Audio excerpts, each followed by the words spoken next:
strangest king in all of Ireland was King Lowry Linchuk. Now, I'll tell you why he was strange in a moment. His parents, they were the king and queen when he was born. He was a baby. And ever since he was a baby, the king and queen had to keep the most terrible secret. Because when baby Lowry was born, he was born with 2 horses' ears on either side of his head. And they just popped up like 2 yew trees. And the parents were horrified when they saw their baby. And they vowed that no one should ever find out about the 2 horses' ears, because Lowry would be the king. He would be their heir when they died. And so the queen made a special cap that fitted very tightly and kept the ears under control and hidden, plastered to the side of his head. And Lowry could never have a nanny or a nursemaid or any kind of servant look after him. The parents had to look after his every need, including his haircuts. Well, eventually Lowry became a man. And by this time, the king and queen were old and feeble, and they could no longer, well, actually they no longer needed to look after him, but he needed someone to do his haircuts. So anyway, the parents could no longer do this. So Lowry thought about it and thought about it. And anyway, he was, by this time, crowned king, and he would wear a scarf that wrapped around his head, and his ears would be held in place, and there would be some hair showing, but then the crown would go on top. And that was always well, but you know, kings can't have really long hair, so he needed a barber every 2 or 3 months. Well, King Lowry was on the whole a good king, but every time he had his hair cut, he ordered one terrible deed to be performed. I think you know what's coming. The barber would be called to come to the castle to cut the king's hair. And he would be ushered into the king's chamber, all the curtains would be closed, the haircut would be done, and then the barber would never be seen again. Yes, he was executed. So pretty soon, nobody wanted to be a barber. And the barbers that were, they went into hiding, and people had to come in the dark of night for haircuts. So it was getting increasingly difficult to find a barber. But he did find one, and that barber was summoned to come on a certain day. And this barber supported his widowed mother with his hair cutting. And when the mother found out that he had been called to the castle, she was like, no, my son, you mustn't go. You can't go because you're going to be executed. And then what is going to become of me? Well, I will surely die too.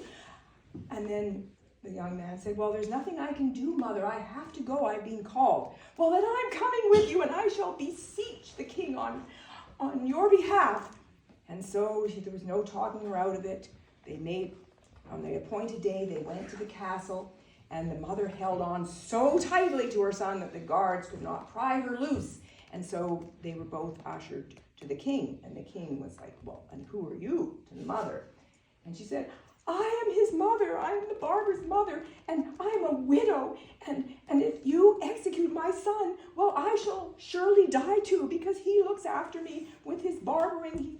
He looks after my every need. I will die too. So please, please, please don't execute him. And the king was like, oh my God, what am I going to do? And he was actually, I said he was on the whole a good man, and he was kind of moved by this, but he was still wavering.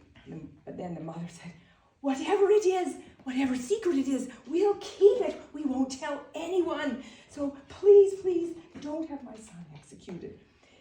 All right, so finally the king agreed and said, all right, well, your son can't even tell you the secret, because if my secret gets out, then you shall both be executed. And they promised that they would keep this secret. And so the mother was taken away, and the barber and the king went into his chambers, and all the curtains were closed, and the king took off his crown, and he slowly unwound the scarf, and boom, popped the ears. Two yew trees. I love that description. And the barber almost burst out laughing, but managed to control himself, got out his scissors and performed the haircut.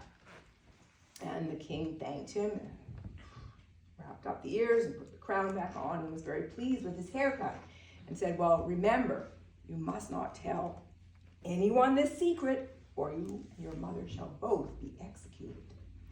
So they went off, and the son was resolute. He would not tell this secret. He could keep a secret.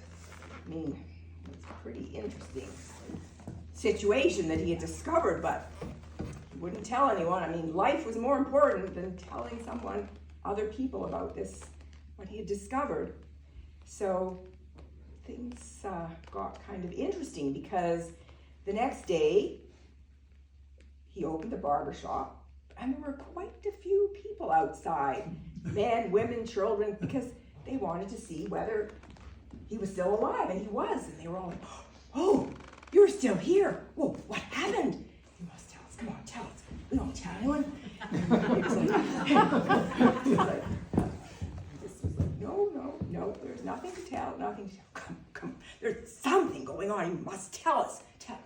And anyway, every day there were more and more people came to get their hair cut. He could barely keep up. I mean, it was great to be making this money, but it was getting kind of stressful. I mean, even men who maybe only had 2 or 3 hairs were coming for haircuts. And, everyone wanted to find out what had happened.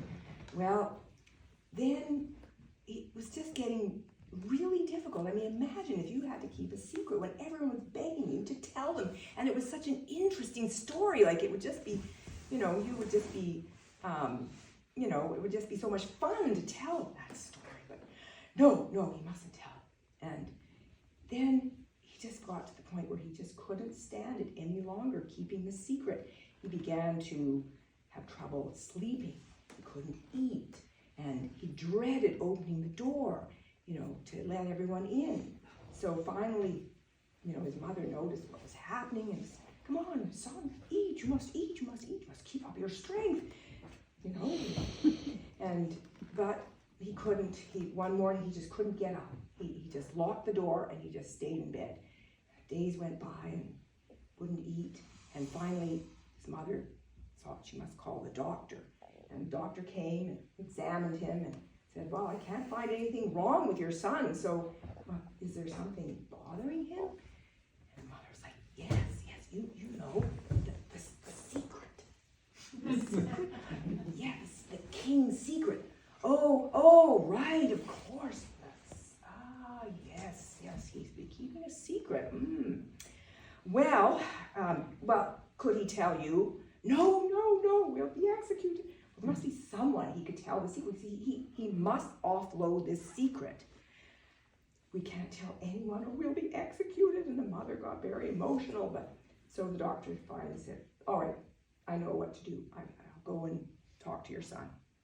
So he went where the son was lying, pale and listless in bed. And he said, listen to me. I'll tell you what you must do.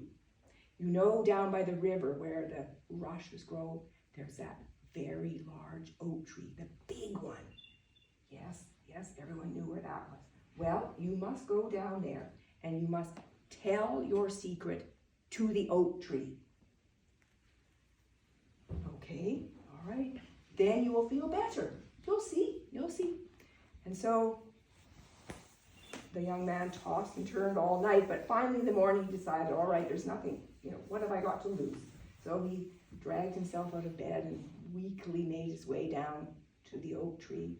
There were the rushes blowing in the wind, and there was the oak tree. So he went right up to the oak tree, looked around, no one was there. King Lowry Linchuck has horse's ears. And it felt so good. He repeated it.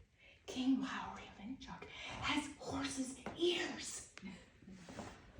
Oh, what a relief. As he walked his way shakily back up the riverbank, the rushes blowing, he was sure he heard a voice. Voices. King Lowry Linchuck has horse's ears. But surely it was just the wind blowing that he heard. Anyway, he came home. Good night's sleep. He ate a good meal. And he opened the door to the barber shop the next day. And people were surprised, but soon they began coming again, wanting to know the secret. But he didn't tell, and he felt good about it. Well, soon it was time to celebrate the harvest, and King Lowry Linchuck called a banquet. He wanted a banquet where everyone in the village would come. And so all the preparations were made, and there was going to be wonderful food, and there was going to be entertainment from his harpist. And the day came, and the harpist got out his harp and was tuning it up, and suddenly noticed it didn't sound right. And he looked, and there was a crack in the bass, the wooden bass. Oh my goodness, he'd have to hurry, he'd have to build a new one. So he took a saw and he ran down to the riverbank where that large oak tree was. And he sawed off a big branch, brought it back, and hastily made a new bass for his harp. And then rushed off to the banquet. He hardly had time to, didn't have time to practice or anything, but he knew it would be good. So the banquet was wonderful, and everyone ate and drank, and the evening was finished, and it was time for the entertainment. And so the harpist came to the front of the banquet hall and began to strum on his harp. But to his horror, instead of music coming out of the harp, why, these words rang out around the banquet hall. King Lowry Linchuck has horse's ears. King Lowry Linchuck has horse's ears. And he stopped the strings from vibrating and sat in horror. And then all of a sudden, somewhere in the hall, there was a muffled giggle. And another one over there. And another one. Giggles. And finally guffaws and laughter. And the king, some people looked at the king in horror. What would he do? He was pale. And then he turned red. And then he started to laugh. Oh my goodness. He couldn't help it. It was funny. He had horse's ears.